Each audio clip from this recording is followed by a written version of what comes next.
இந்த ஆலய வரலாற்றை பார்ப்பதற்கு முன் புதிதாக வரும் நபர்கள் சப்ஸ்கிரைப் செய்து அருகில் உள்ள பெல் பட்டனை அழுத்தவும். அப்பொழுதுதான் நான் தினந்தோறும் பதிவிடும் ஆலயங்களின் வீடியோக்கள் உங்களுக்கு நோட்டிஃபிகேஷனாக வரும். பிடித்திருந்தால் லைக் பண்ணவும் மற்றும் ஷேர் செய்யவும். வாருங்கள் இந்த ஆலயத்தின் மகிமையை பார்க்கலாம்.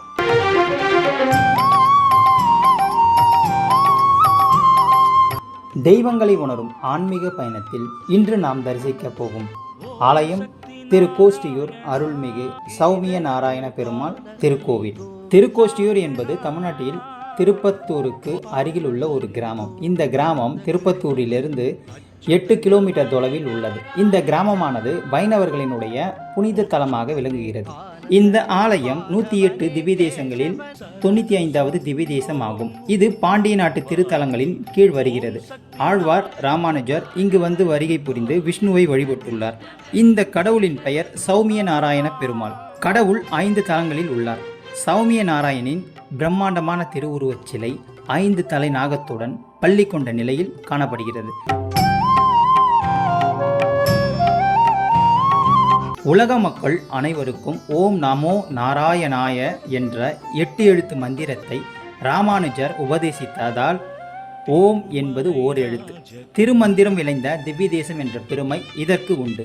தாயார் திருமாமகள் தீர்த்தம் தேவ புஷ்கரணி. பழமை 2000 வருடங்களுக்கு முன். புராண பெயர் திருக்கோட்டியூர். தற்போதைய பெயர் திருக்கோஷ்டியூர். மாவட்டம் சிவகங்கை மாவட்டம். தலப்பெருமை. பிரம்மதேவரிடம் வரப்பெற்ற இரணியகசிபு தேவர்களை தொடர்ந்து துன்புறுத்தி வந்தான். அவனிடம் இருந்து தங்களை காத்தருளும்படி மகாவிஷ்ணுவை வேண்டினர் தேவர்கள். இதையடுத்து திருமால் இரணியகசிபை வதம் செய்வது பற்றி ஆலோசனை நடத்த தேவர்களை அழைத்தார். ஆனால் தேவர்கள் இரணியகசிபுவின் தொந்தரவு இல்லாத இடத்தில் ஆலோசனை நடத்த வேண்டும் என்றனர். அதன்படி இத்தலத்தை தேர்வு செய்தார் திருமால். அதற்கு ஒரு காரணம் இருந்தது. இதற்கு இந்த பகுதியில் கதம்ப மகரிஷி என்பவர் விஷ்ணுவின் தரிசனம் வேண்டி தவம் இருந்து வந்தார். அவர் தன்னுடைய தவத்திற்கு எந்தவித தொந்தரவும் இருக்கக்கூடாது என்று வரம் பெற்றிருந்தார். எனவேதான் இந்த இடத்தை திருமால் தேர்வு செய்தார்.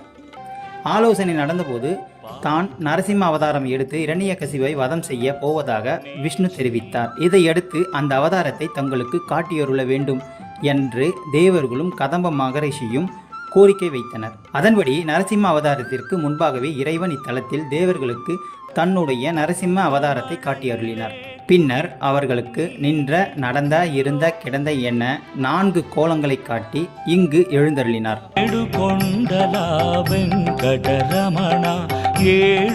இந்த ஆலயத்தின் விமானம் அஷ்டாங்க விமானமாகும். இது ஓரிரு கோயில்களிலேயே இருப்பதாக கூறப்படுகிறது.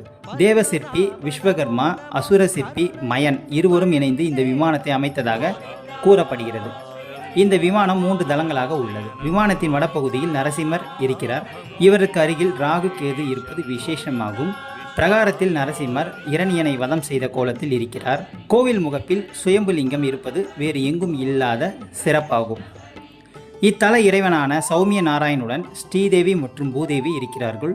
மேலும் மது, கைடபர், இந்திரன், புருரூப சக்கரவர்த்தி, கதம்ப மகரிஷி, பிரம்மா, சரஸ்வதி, சாவித்திரி, இந்திரன் ஆகியோரும் உள்ளனர். திருமாமகள் என்ற பெயரில் தாயாருக்கு தனி சன்னதி இருக்கிறது. இத்தலத்தில் சந்தான கிருஷ்ணன் என்ற பெயரில் கிருஷ்ணன் வீற்றிருக்கிறார். இவருக்கு பிரார்த்தனை கண்ணன் என்ற பெயரும் உண்டு. இவரை வழிபட்டால் புத்திர பாக்கியம் கிட்டும் என்பது நம்பிக்கையாகும். இத்தல இறைவனை பெரியாழ்வார், திருமங்கையாழ்வார், திருமழிசையாழ்வார், பூதத்தாழ்வார், பேயாழ்வார் ஆகியோர் மங்களாசாசனம் செய்து வழிபட்டுள்ளனர் என்பது சிறப்புக்குரிய விஷயம். விளக்கு வழிபாடு.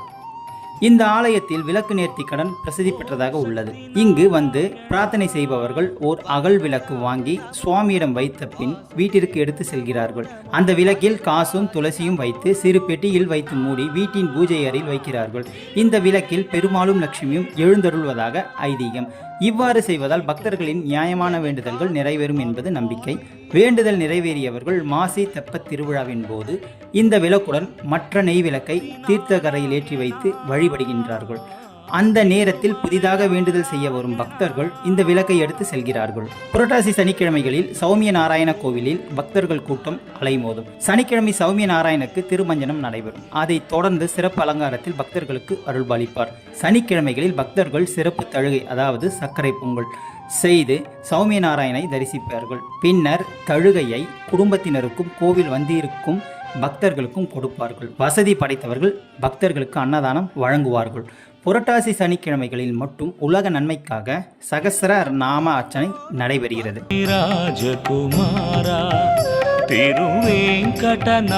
சௌமிய நாராயண கோவிலில் தினமும் காலை 7 மணிக்கு கால சந்தி பூஜை நடைபெறும். மதியம் 12 மணிக்கு உச்சிகால பூஜையும், மாலை 5:30 மணிக்கு சாயரட்சையும், இரவு 7:30 மணிக்கு அர்த்த ஜாம பூஜையும் நடைபெறுகிறது. சித்திரை, ஆடி, மாசி மாதங்களில் நடைபெறும் விழாக்களின் 4வது நாளில் தங்க கருட சேவை நடைபெறும். காரைக்குடியில் இருந்து 24 கிலோமீட்டர் தொலைவில் உள்ள திருப்பத்தூர் சென்று அங்கிருந்து 6 கிலோமீட்டர் சென்றால் திருக்கோஷ்டியூரை அடையலாம். இதுதான் இந்த ஆலயத்தினுடைய பெருமைகளாகும். இந்த ஆலயத்தின் வரலாறு உங்களுக்கு பிடிக்கும் என்று நான் நம்புகிறேன். மறக்காமல் சப்ஸ்கிரைப் செய்யவும். மீண்டும் அடுத்த பதிவில் நான் உங்களை சந்திக்கின்றேன்.